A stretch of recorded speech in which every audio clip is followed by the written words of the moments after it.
Et coucou la team Verseau, j'espère que vous allez tous et toutes bien. Donc on y va pour votre guidance générale et sentimentale du mois de novembre 2024 pour le signe solaire ascendant et lunaire. Je suis ravi de vous retrouver, j'espère que c'est le cas pour vous aussi. En tout cas, j'espère d'être le plus régulier possible. Ça va venir, les choses commencent un petit peu à bouger de mon côté, donc je vais pouvoir revenir beaucoup plus souvent sur la chaîne. Alors on va faire un tirage en croix celtique pour voir la partie générale, et pour le sentimental on fera 3 tas différents. Vous pouvez choisir un des 3 ou tout simplement des fois ça peut raconter une seule et même histoire. Et là on va regarder déjà la coupe avec les arcanes majeures. Qu'est-ce qu'on a pour vous les Verseaux?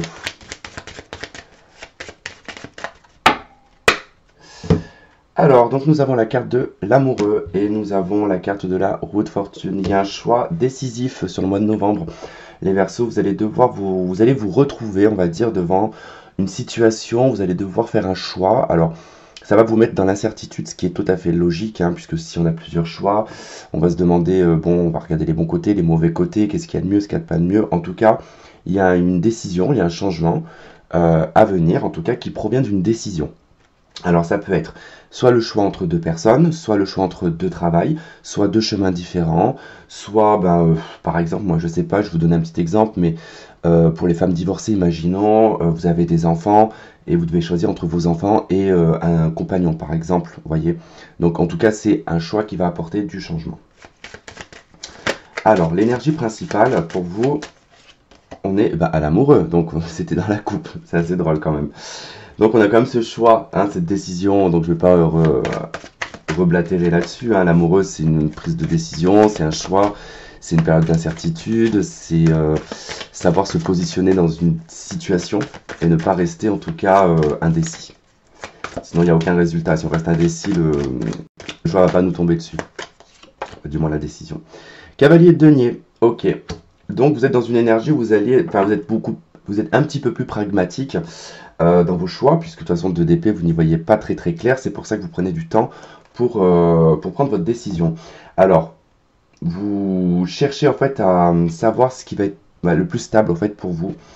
Avec le cavalier de denier, c'est lentement mais sûrement, mais c'est pour de la durabilité. Alors, qu'est-ce qu'on a qui fait opposition à cette énergie du coup de l'amoureux et du cavalier de denier? On a la justice. Ok. Bon, ça peut être sur le plan, on va dire, légal, hein, mariage, divorce, séparation. On a le soleil, bon, c'est assez positif. En tout cas, la justice est de votre côté, qu'elle soit divine ou qu'elle soit la justice des hommes. Et il y a aussi une forme d'équilibre. Mais là, on est en opposition. Alors, comme je vous ai dit, il y a le soleil en dos de deck. C'est positif, mais vous allez avoir du mal à y voir quelque chose de positif. Parce qu'elle est en contre, la justice. Donc, vous allez avoir un sentiment d'injustice. Alors, de quoi est accompagnée cette carte de la justice? Elle est accompagnée, pardon, de la reine de coupe. Alors, peut-être que c'est pour la garde des enfants, peut-être que c'est pour un côté maternel. Hein. Ça peut être, alors, des fois, un truc tout bête. Hein. Votre maman, imaginons, je sais pas, moi, elle a 80-90 ans. Vous devez la mettre, par exemple, moi, je sais pas, en maison spécialisée. Et que vous faites des demandes d'aide, je sais pas, moi, pour une EHPAD, je sais pas comment, enfin, dans quel sens ça va dans ce genre de truc, j'y connais pas trop. Mais ça peut être le fait de demander une aide financière qui peut être en opposition, donc ça peut être difficile. Parce que moi, perso, j'ai connu ça pour ma grand-mère. L'État, vous savez, ils envoient à tous les enfants, à tous les petits-enfants, un document comme quoi, pour savoir en fait quels sont vos revenus, si vous pouvez en fait participer aux frais, en fait, tout simplement. Et je sais que ça fait paniquer des fois beaucoup de personnes, mais c'est une normalité, en fait, pour l'État de faire ça. Donc ça peut être, en fait, ça peut être des gens de votre famille qui refusent totalement. Moi, c'est arrivé à ma maman qui a dû... enfin, elles sont quand même 5. Enfin, ils sont quand même 5, frères et sœurs. Et quand ma grand-mère est devenue Alzheimer, c'était plus possible, on ne pouvait pas la garder à la maison. Moi, j'avais 17-18 ans, ma mère venait de se faire opérer en plus, donc je devais m'occuper de ma mère et de ma grand-mère. C'était relativement compliqué, j'ai arrêté de travailler, j'étais en apprentissage à cette époque. Et je me souviens que c'était compliqué parce que elle se levait à 4h ou 5h du matin, elle foutait le camp, elle laissait le gaz allumé, enfin bon bref, c'était assez compliqué. Je restais de toute façon tout le temps un œil ouvert. Et Et dans sa famille, bon, en fait, personne n'a voulu payer. C'est ma mère qui a tout payé, malgré que ma mère est femme de ménage, hein. Donc, mais ma mère, il était hors de question que voilà, que on laisse sa mère de. Bon, après, chacun voit, comme je dis, midi à sa porte, hein. Euh, Même si on n'a pas eu une vie facile des fois avec ses parents, il faut pas renier, en tout cas, les choses. Bon, bref, c'est une petite parenthèse. Euh, Votre souhait sur ce mois de novembre, qu'est-ce qu'on a pour votre souhait sur le mois de novembre? La roue de fortune. Bah, en fait, c'est ce qu'il y avait un peu dans votre coupe, hein, en fait, hein, finalement, ce qui ressort, hein. C'est-à-dire que là, le souhait, c'est de vouloir qu'il y ait un changement. On est patient, en tout cas, on s'efforce d'attendre ce fameux changement.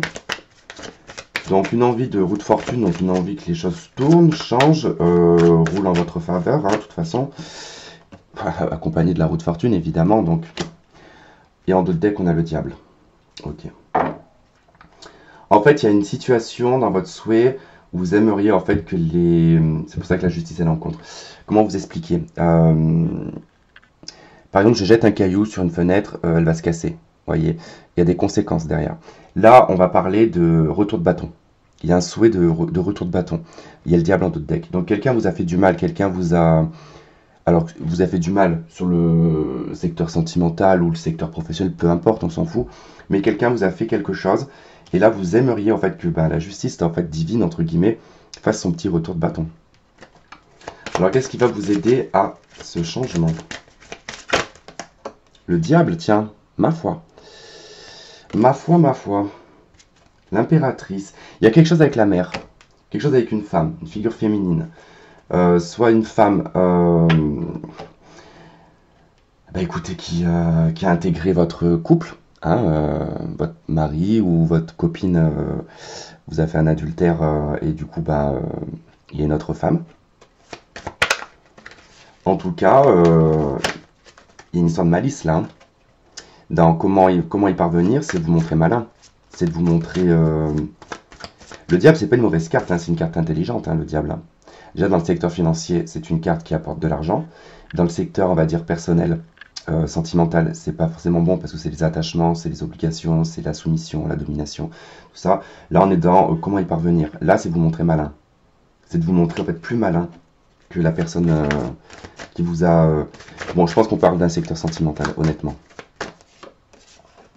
On a le soleil. Eh bien, écoutez, ce qui va vous y parvenir, c'est... Ne croyez pas, en fait, qu'en vous montrant malin, que ça va vous retomber dessus, absolument pas.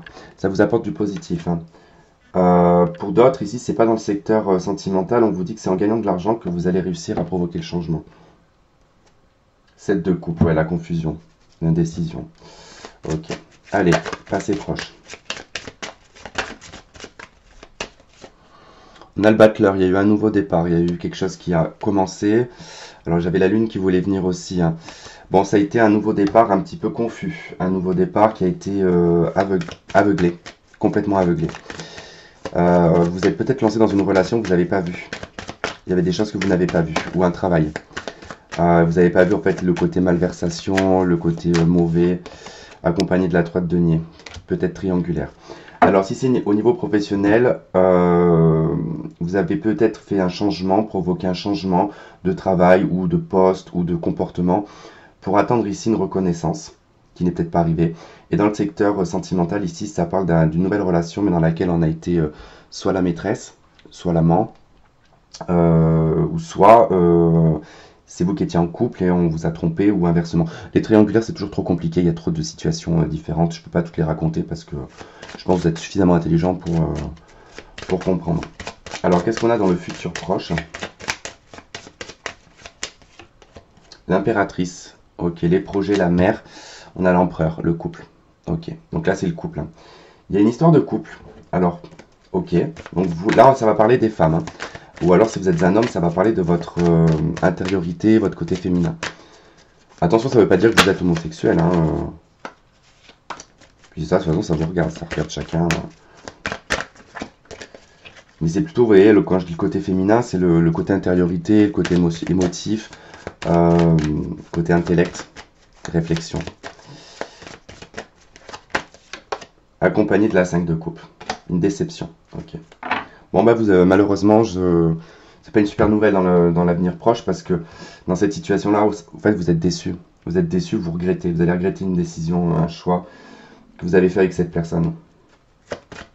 Ça en parlera peut-être dans le sentimental. Dans le résultat, qu'est-ce qu'on a pour le Verseau, s'il te plaît? Ah, j'ai 2 cartes, bon. Et ben, j'ai la papesse et j'ai le monde. Ok. Ok, fais tes projets en silence et le bruit se chargera du reste. Hein. Voilà ce que ça veut dire entre guillemets. L'arcane sans nom d'autres decks. La papesse, c'est votre passé, c'est les secrets. Il y a quelque chose qui va être mis aux yeux du monde. Il y a révélation de secrets. Il y a des documents et des papiers qui vont être aussi mis en marche. Un changement peut-être au niveau identité. Alors ça peut être par rapport à un divorce et qu'on fait une demande, enfin, et qu'on reprend son nom de jeune fille. Soit ça peut être des papiers, des documents pour partir vivre à l'étranger, c'est possible. Voilà, bon, en tout cas, pour ceux qui ne regardent pas le sentimental, bah écoutez, je vais m'arrêter là. En tout cas, je vous embrasse. Je vous souhaite plein de bonnes choses et on se retrouve pour le tirage sentimental pour ceux qui continuent. À de suite. Ok les Verseaux, allez, on y va pour le sentimental pour ce mois de novembre 2024, pour le signe solaire ascendant et lunaire. Alors, on va faire 3 tas. Soit vous choisissez les 3, comme je vous ai dit tout à l'heure, soit vous en choisissez un. En fait, ça va dépendre de l'histoire que ça va me donner. Allez, pour le premier tas. Verseau. Il y en a 2 qui voulaient bien, je les prends. Deuxième tas. Troisième. Ok. Allez, 2 cartes de l'oracle de la triade pour chacun. Pour le premier tas. Ouh, waouh! Et dans la coupe, là, j'ai l'amour et j'ai l'adversaire. Hein, donc, il y a bien quelque chose, comme je vous disais tout à l'heure, il y a dans le secteur sentimental, il y a une adversité, il y a, comment dire, une concurrente peut-être, ou un concurrent.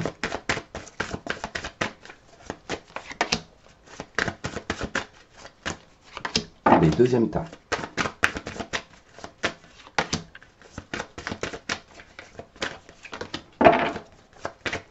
Troisième tas.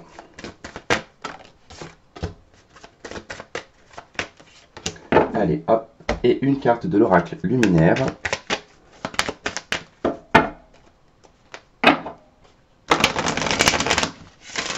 Pour certaines, soyez patientes. Il y a une grossesse qui arrive. Si vous souhaitez en tout cas avoir un enfant, il y a une grossesse qui arrive, mais plus sur fin d'année. Allez, deuxième tas. Et troisième tas. Alors, pour le premier tas, nous avons restez optimiste pour votre vie amoureuse et engagement. D'accord. Alors, au niveau ici, que ce soit couple, célibataire ou par rapport à un ex, on vous dit que par rapport ici à un engagement, alors soit vous êtes déjà engagé, il y a une situation qui va vous élever davantage, on vous dit de rester optimiste malgré qu'il y ait peut-être certaines difficultés dans votre couple. Voilà, il y a peut-être eu un adultère ou quelque chose, une petite bêtise qui a été faite. Tout peut être pardonnable hein, à partir du moment qu'on fait l'effort derrière, que ça ne se reproduise plus. En tout cas, ça élève ici un engagement. Alors, qu'est-ce qu'on a avec la triade? Nous avons nécessité. Et nous avons la méditation. Là, il est clair qu'on vous dit qu'il y a des choses qui ont été nécessaires en fait dans cette relation. Il y a des situations qui ont dû être... Parfois, il faut passer par un événement, on va dire, peut-être un peu tragique ou un événement un peu compliqué pour se rendre compte que finalement, on a fait une erreur et que on est bel et bien, en tout cas, entouré de l'amour de la personne que l'on aime, vous voyez. Et on a la carte numéro 7, donc ça, c'est le chariot hein, dans le tarot de Marseille. Alors, c'est la détermination, la réalisation, la direction, c'est la carte, la confiance dirigée. Donc, ayez confiance, les choses, elles avancent, elles marchent. Pour certains... Ça a pris du temps pour les célibataires, ça a pris du temps au niveau pour une relation, ou en tout cas pour rencontrer quelqu'un. On vous dit que vous êtes en bonne marche. Il était nécessaire pour vous d'être dans une phase de méditation parce que les choses s'accélèrent après. Il fallait en fait ce petit moment de pause, sinon vous n'alliez pas réussir à tout gérer. Deuxième tas, nous avons l'amour véritable. Voici l'amour de votre vie. Ok, donc là si on prend par exemple la suite, c'est la bonne personne avec qui vous êtes, d'accord? Vous allez rencontrer la bonne personne. Je suis pas trop fan des situations de, par exemple, d'ex-partenaires, d'attente. On connaît, on sait très bien, on a tous attendu plus ou moins ce genre de situation dans notre vie. Souvent on nous dit ça revient, ça ne revient jamais. il faut se laisser quand même une porte de sortie. Ne vous attachez peut-être pas trop aux ex-partenaires. Ça ne veut pas dire que ça n'arrive pas, qu'il n'y a pas de possibilité dans ce sens-là. Hein, comme beaucoup disent, on récupère pas les déchets. C'est pas une question de récupérer des déchets. Un être humain, ce n'est pas un déchet, d'accord. Il peut y avoir des situations où on se sépare et qu'on se remet ensemble pour comprendre. Et puis des fois, moi, je sais pas, il y a des personnes, par exemple, ils se mettent très très jeunes ensemble. Ils ont tous 13-14 ans. Et notamment, je vais prendre mon frère aîné. Hein, il a rencontré sa femme, il avait ils étaient adolescents, bah, on a 10 ans d'écart, à cette époque j'avais 4 ans et demi, donc il avait 14 ans et demi, elle en avait 13, à l'heure d'aujourd'hui ils ont presque 50 ans, hein, tous les deux, donc ça fait il y a eu forcément des adultères, voilà, parce que bah, on peut pas être comme ça de l'adolescence jusqu'à un certain âge, et on a besoin des fois de vivre autre chose pour comprendre, hein, aussi qu'on aime la personne. Alors nous avons la paix, et nous avons la carte de l'âme. Bon, de toute façon, j'en parle facilement, puisque de toute manière, comme ma famille ne me parle plus, donc je ne pense pas qu'ils regardent mes vidéos. Alors, nous avons avec l'oracle luminaire, nous avons la carte de l'éclosion. Il y a quelque chose qui va exploser dans votre corps, dans votre âme. Il y a une paix, il y a un apaisement il y a vraiment un apaisement, ça va vous éclore, vous allez vous éveiller, en fait. Vous pouvez vous éveiller, j'en ai marre, j'ai toujours un truc qui vient se pointer sur mon écran, et ça m'agace parce que je sais pas si ça enregistre encore. Je sais pas si ça enregistre encore. Je vais continuer, je vais voir. Parce que ça n'arrête pas de me faire des choses comme ça là. Pourtant, là j'enregistre sans internet. Hein. Je comprends pas. Je sais même pas comment ils arrivent à envoyer des pubs sans que je sois connecté à internet. Parce que je n'ai pas internet ici où j'habite. Même niveau réseau, je suis en parfois 3G, mais le plus souvent je suis en Edge. Hein. Donc ouais, je vous disais, en fait, ça va vous éclore, ça va vous éveiller, vous allez vous illuminer, hein, tout simplement. Troisième tas, on a la carte codépendance, j'allais dire confiance, n'importe quoi. Les dépendances affectent votre vie amoureuse. Alors ça peut être hein, une codépendance, mais ça peut être une dépendance à une substance, à quelque chose. Ça peut être la dépendance à l'amour aussi. Hein. On a la mort et on a l'élévation. Donc c'est très très bien. Ici on a des personnes qui peuvent avoir des dépendances chimiques, psychiques, je sais pas, boisson, peu importe, on s'en fout. Quoi qu'il en soit, ça meurt. D'accord, c'est en train de changer, c'est en train de mourir. Vous allez vous élever, vous allez passer à un stade supérieur en fait, parce que je pense que pour les addictions, par exemple aux substances ou aux choses comme ça, vous allez vous rendre compte que ça vous a rendu aveugle pendant un petit moment, et c'est pour ça qu'on a la nécessité de la méditation, parce qu'il fallait réfléchir sur sa vie, faire un point de vue sur sa vie, pour se rendre compte que finalement on avait peut-être étouffé son âme, qu'on voyait peut-être pas forcément on s'entourait peut-être pas des bonnes personnes, ou alors on s'isolait, ça peut être possible aussi. En tout cas, il y a l'élévation, et vous avez, oh là là, la carte du chakra du cœur, merveilleux. Là, ça nous parle d'unité, ça nous parle d'amour, ça nous parle d'éveil, le cœur s'éveille, hein. J'ai un très beau jeu pour vous les Verseaux, en tout cas, célibataire, vous avez une belle rencontre qui arrive hein, sur novembre ou décembre, ou peut-être sur début d'année 2025. Soyez patients, de toute manière, ça arrive, mais on a un très beau jeu. Pour les couples, ça s'arrange, il y a une amélioration, même si la codépendance est ressortie, peut-être que c'est votre conjoint qui a peut-être des petits soucis, je sais pas moi, peut-être qu'il a besoin d'aller voir ailleurs, ou alors il boit un petit peu trop, ou il fume un petit peu trop, ou peu importe, mais en tout cas ça s'élève, ça passe, il y a une compréhension, il y a des choses qui s'arrangent dans votre relation. Ça peut être vous aussi, hein. En tout cas, il y a un éveil, il y a quelque chose qui s'éveille, il y a une réactivité cérébrale, entre guillemets, qui fait qu'on raisonne, on a un bon raisonnement, un très très bon raisonnement. Pour les personnes qui attendent l'ex, soit effectivement il peut y avoir un ex qui revient et puis ça remet en route la relation, mais ça peut être aussi le fait que vous passez à autre chose, vous vous éveillez sur autre chose et votre cœur s'ouvre sur autre chose. En tout cas, il prend une hauteur différente, votre cœur. Voilà les Verseaux, en tout cas, je vous remercie de m'avoir écouté, de m'avoir regardé. Je vous dis à très vite, je vous embrasse et passez un très bon mois de novembre. Bye bye.